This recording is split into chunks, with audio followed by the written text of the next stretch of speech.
Qu'ils soient de l'armée de terre, de la marine nationale ou de l'armée de l'air, depuis des décennies, les tireurs d'élite fascinent le grand public. Dépeints tantôt comme des héros solitaires à l'aura mystérieuse, tantôt comme des rois de la gâchette, ils véhiculent bien malgré eux des fantasmes loin de leur réalité. Un bon tireur pour moi, c'est quelqu'un qui arrive à suivre une constance de tir. C'est quelqu'un de très patient, posé, et qui met tout en œuvre pour réussir à toucher sa cible au premier coup. Ça demande énormément de travail et de rigueur. On n'est pas dans le cinéma, on n'est pas dans la virtualité, on est dans la réalité. Ce mois-ci, le Journal de la Défense vous invite à dépasser les clichés pour pénétrer dans le monde très fermé de ses experts et être au cœur d'une spécialité qui elle aussi doit s'adapter aux nouvelles menaces. Vous allez découvrir quelques-unes des missions de ces soldats rustiques, au sang-froid maîtrisé.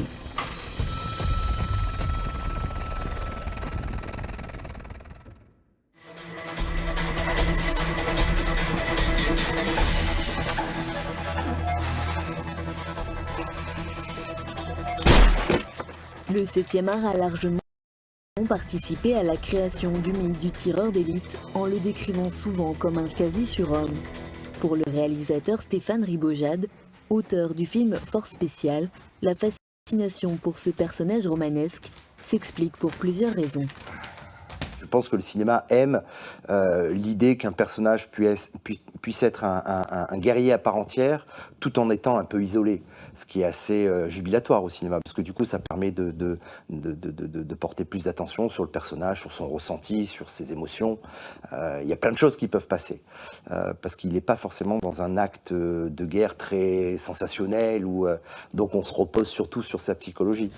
Ça a une symbolique, c'est le guerrier froid, insensible, qui vise que entre les deux yeux et qui doit faire mouche, et puis qu'une fois qu'il a terminé, il n'a aucun état d'âme. Non, c'est pas vrai, non. Et puis il ne faut pas croire non plus que le tireur d'élite, c'est juste, il est bête et méchant et qu'on lui donne un ordre et qu'il tire. Non, surtout au sein de ces petites unités, ils ont déjà, on attend d'eux d'avoir beaucoup de discernement et de pouvoir éventuellement engager ou non engager en fonction des situations. On est dans l'exagération. Il faut qu'il y ait du sensationnel, il faut qu'il y ait de l'action, il faut que ça soit visuel. Ouais, ça marche au cinéma, ouais. Mais dans la réalité, c'est un peu différent. Allez, faut y aller, messieurs. Nous allons rapidement nous en rendre compte sur le plateau du Larzac dans l'Aveyron. C'est ici qu'une fois par an, les tireurs d'élite de l'armée de terre s'affrontent lors d'un challenge national. Ça te va ? Si, je fais 3 mesures.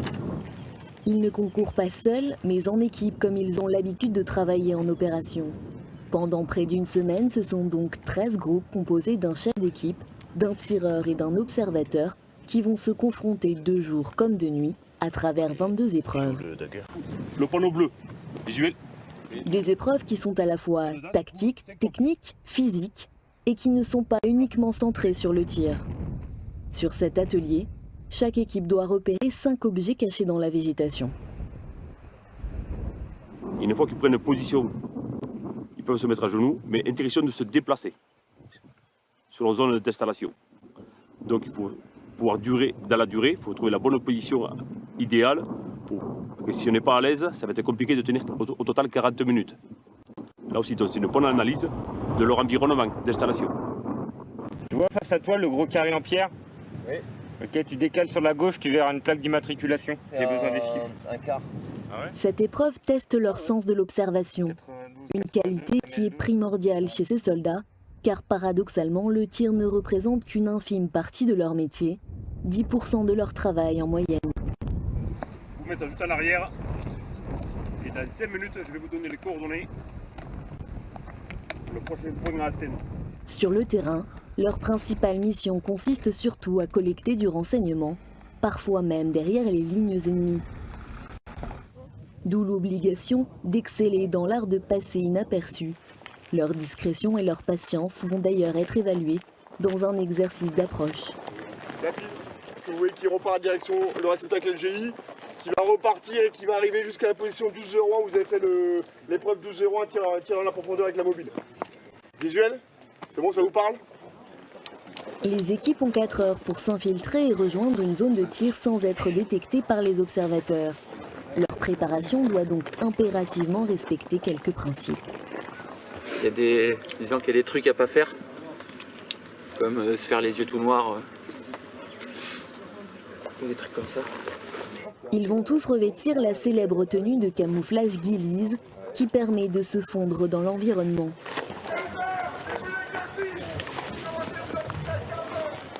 Le sergent Gaëtan a choisi une cape agrémentée de branches prélevées sur site comme tenue, plus légère et facile à supporter sous la chaleur.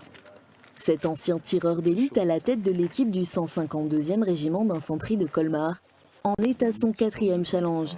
Il sait donc à quelle difficulté s'attendre. En fait, il suffit d'un objet sur nous qui fait reflet et on peut se faire voir à des kilomètres. Après, il suffit d'un faux mouvement, de plier une branche au mauvais moment. S'il n'y a pas de vent, ça peut signaler une présence. Il y a tellement de choses qui peuvent nous déceler. C'est pour ça qu'il faut aller doucement et faut être calme. Commence alors un jeu du chat et de la souris, impitoyable physiquement et nerveusement. Chacun d'eux va devoir ramper et maintenir des positions de gainage parfois douloureuses. Au cours de cette lutte silencieuse qui en opération peut durer jusqu'à 36 heures, c'est leur ténacité et leur abnégation qui sont éprouvées.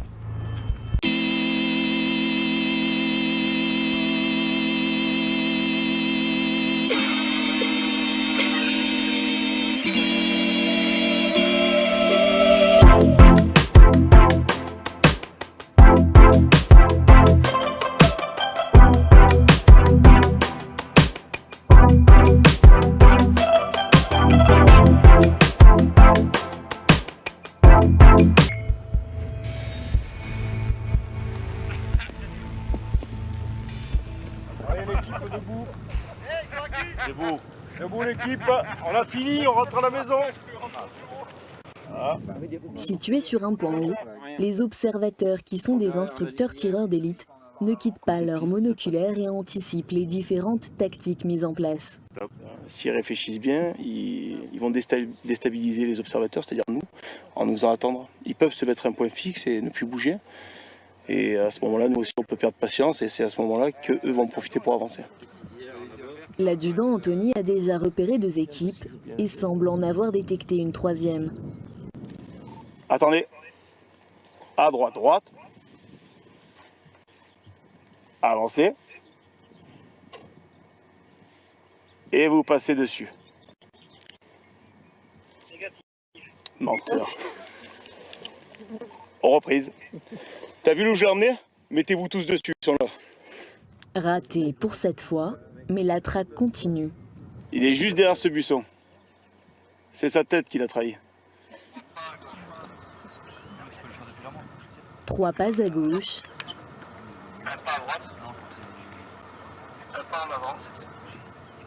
Quitte à écraser la cible, l'intuition de l'instructeur est bonne. Gaëtan et ses coéquipiers Anthony et Quentin sont démasqués à leur tour. Sans doute un peu trop tôt.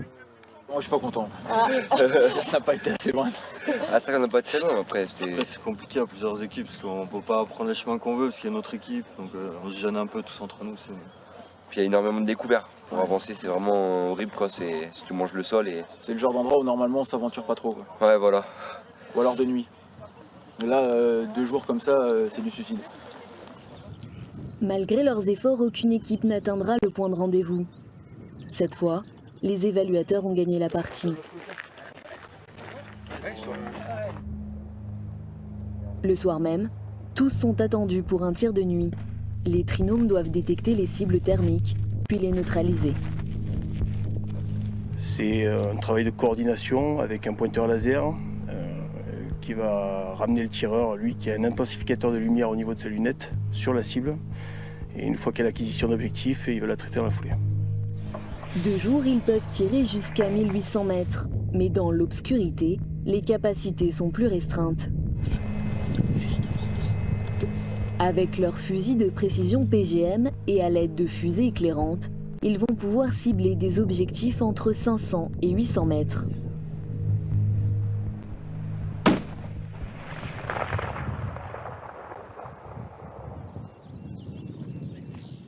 La nuit a été courte, le répit aussi.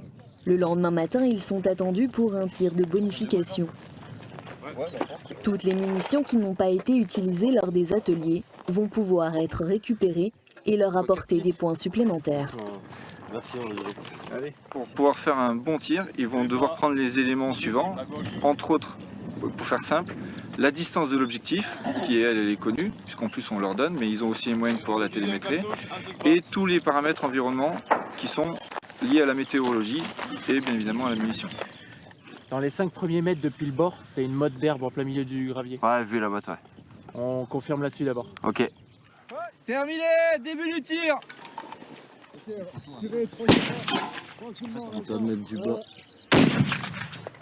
Ils ont 10 minutes pour effectuer leur tir à 400 mètres. 10 minutes de concentration où tout se joue à 1 millimètre, à un souffle. À chaque coup parti, une onde de choc percute la poitrine du tireur, mais se ressent bien au-delà par tous ceux qui sont à proximité. Derrière son fusil PGM de plus d'1,30 m, Anthony essaie d'emmagasiner les points sous le regard attentif des évaluateurs. Pour le jeune première classe sorti du stage tireur d'élite longue distance il y a seulement quelques mois, la compétition est l'occasion de se mesurer au meilleur. Ah, ok, 12-7. 4, c'est ça. Allez, on part du 10. 1, 2, 3, 30. Ok. Oui. Ici. 1, 2, 3, 4. Oui. C'est un très bon résultat. Au vu, combien il y avait de cartouches de 12-7 vous aviez en tout? 19. Elles y sont dedans. Voilà. Si à terre la prise en compte de l'environnement et de la météo est capitale, la règle n'est pas forcément la même en l'air. Sur la base aérienne 123 d'Orléans-Brissy, nous avons rendez-vous avec un tireur d'élite embarqué, spécialiste de l'appui-feu air-sol. Vous vous doutez bien que quand on est à la porte d'un hélicoptère, on n'a pas le temps de prendre la pression atmosphérique et la température et le vent, parce qu'il y a le vent relatif, donc on tire beaucoup moins loin, mais on ne se camoufle pas puisqu'on est à bord d'un hélicoptère, bien évidemment. En revanche, on applique aussi des tactiques que je ne détaillerai pas ici, en relation avec les pilotes. Pour ce type de tir vers le sol, ils utilisent un fusil HK417. Alors bien sûr, quand on l'utilise en vol, il est doté d'un récupérateur d'étui, puisque toutes les armes qui tirent en vol à bord d'une machine sont équipées d'un récupérateur d'étui pour éviter justement que les étuis ne passent dans la cabine ou dans les commandes. Avec ce type d'arme, doté d'une lunette bien évidemment, on peut tirer jusqu'à 600 mètres pendant cette configuration. En vol, on tire jusqu'à 250-300 mètres. Cette technique permet de délivrer des tirs précis en limitant au maximum les risques de dommages collatéraux et a déjà été utilisée en opération. Interception de véhicules sur axe, ça s'est produit donc lors d'une opération en Afrique. Une équipe de TEVAFAS a intercepté un véhicule. Sur ordre du commandant de bord, ils ont effectué un tir de semonce, donc en anglais un warning shot. Ce tir de semonce a suffi pour dissuader les hommes à bord du véhicule, donc ils se sont arrêtés, ils se sont enfuis, et ça a permis, sans causer de dégâts collatéraux, sans détruire le véhicule, d'intercepter un véhicule qui de mémoire était chargé d'armes et de produits stupéfiants. Mais cela demande bien sûr une solide expérience. D'abord, il faut avoir une certaine aisance en vol, puisque voler, ce n'est pas quelque chose de naturel. Parler à la radio quand on est en vol, on sait tous parler à la radio, mais parler à la radio quand on est en vol. Savoir ne pas parler à la radio quand le pilote parle à la radio, donc on fait partie de l'équipage. On est avec nos camarades pilotes, donc qui ont leurs contraintes à eux. D'accord ? On allie deux activités à risque, je mets les guillemets à risque, c'est-à-dire le vol, qui n'est pas naturel pour un être humain, et le tir. Si les tireurs d'élite de l'armée de l'air sont capables de neutraliser des objectifs au sol, ils ont aussi la capacité de le faire en l'air. Certains d'entre eux participent à la protection de l'espace aérien français, dans le cadre de la mission de posture permanente de sûreté aérienne. Tout comportement anormal d'un aéronef peut donner lieu à une intervention des moyens de l'armée de l'air, et notamment de ses hélicoptères. Lorsqu'ils sont déclenchés, le tireur d'élite et son chef d'équipe mènent la plupart du temps des missions d'assistance, Ils se servent d'abord d'une pancarte pour communiquer avec les aéronefs en difficulté. Mais ils sont capables d'aller au-delà sur ordre en cas de risque avéré. C'est ce que nous expliquent les membres de l'escadron de protection de la base aérienne 107 de Villacoublay. On peut monter en puissance, c'est-à-dire on peut utiliser une arme avec des tirs de semence, donc c'est de la FLIR, des cartouches éclairantes, qui va permettre vraiment à l'aéronef en question de ne pas pouvoir nier qu'il nous a vus. C'est-à-dire qu'une fois que les cartouches sont parties, ça fait un grand trait lumineux, il est obligé de nous avoir vus. Ensuite, si l'individu est vraiment malveillant, qui refuse d'obtempérer, on va pouvoir utiliser la force létale. Mais dans toute l'histoire de l'armée de l'air, aucun tireur d'élite n'a jamais eu à ouvrir le feu. Le fait de voir un hélicoptère militaire avec des tireurs qui ouvrent la porte, rien que pour mettre un message d'avertissement, c'est suffisant pour dissuader la totalité des aéronefs, même s'ils étaient malveillants. En 2018, 61 décollages d'hélicoptères sur alerte ont eu lieu dans le cadre de la sûreté aérienne. Être toujours prêt à intervenir est donc un impératif. On s'entraîne énormément dans le but d'être le plus professionnel possible le jour où on devait avoir besoin de nous et intervenir dans le cas réel. On a 2 campagnes de tir air en Corse, 2 fois par an, où on s'entraîne sur des cibles qui sont tractées depuis un hélicoptère, où il y a une espèce de sonde qui nous donne nos résultats en temps réel. Donc on a des chargeurs à 20, et sur une passe, on part ça peut aller de 500 jusqu'à 0 mètres. En général, on tire à partir de 200 ou 300, jusqu'à le plus proche, jusqu'à ce qu'on vide notre chargeur en se rapprochant. Et une fois encore, la symbiose de l'équipage est essentielle au bon déroulement de l'intervention. On a énormément de cohésion, on se connaît, on vit ensemble au travail, on se voit aussi à l'extérieur, on partage énormément de moments, on est vraiment proches et on a créé des liens qui permettent à chaque tireur que j'ai, je sais que je vais mettre une position différente pour le venir à la porte parce qu'il aura ses habitudes, il sera plus performant sur certaines positions ou dans certains cas de configuration. De retour sur le plateau du Larzac, le challenge des tireurs d'élite touche à sa fin avec la très redoutée marche commando. Balayer du sac, hop, 26-200. 8 km chronométrés, lestés de 25 à 35 kg. Chaque équipe devant totaliser un minimum de 75 kg de matériel pour valider son épreuve. 800, on est bon aussi. En arrivant en haut, la ligne d'arrivée, quand vous faites que vous franchissez à 3. Pour Gaëtan, Quentin et Anthony, c'est la dernière ligne droite. On a dû dormir 4-5 heures. Ah, c'est de l'autre côté? Ah, pardon. Cette course, tous vont la terminer au mental. Avaler les kilomètres et les dénivelés sans réfléchir, mais en restant.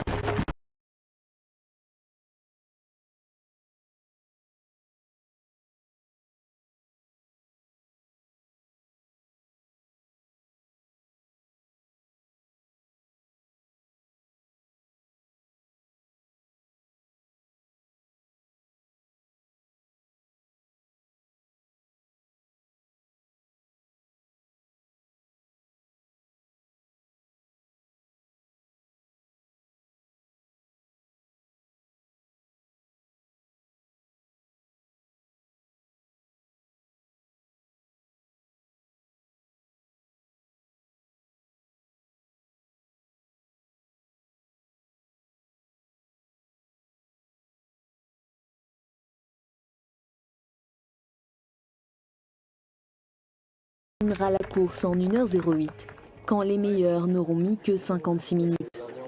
Allez, c'est bien les gars, allez. Merci, on est premiers, Les sacs sont repesés afin de vérifier qu'aucune équipe n'ait eu envie de se délester en cours de route. Soit des premiers du début, soit des premiers de la fin, faut choisir. Vous l'avez fait, c'est le principal. De toute façon, dans les histoires, on se souvient du début et de la fin. Voilà. Même s'ils le pensent, ils ne le sont pas. Le principal, c'est de le finir. L'année dernière, il y avait 36 kilos, c'est pas mal.